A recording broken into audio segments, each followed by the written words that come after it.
मूळ आलेले आहेत आणि वरून कोंब पण फुटलेले आहेत.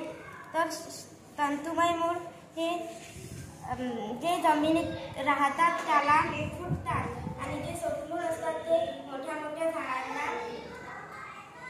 आणि आमच्या सरांनी आम्हाला सांगितलं की आम्हाला खूप छान वाटलं. धन्यवाद.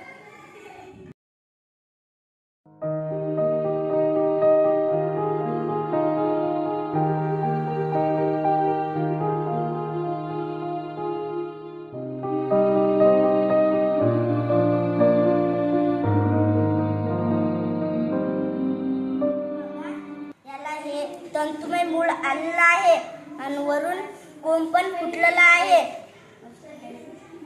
गाजर, कांदा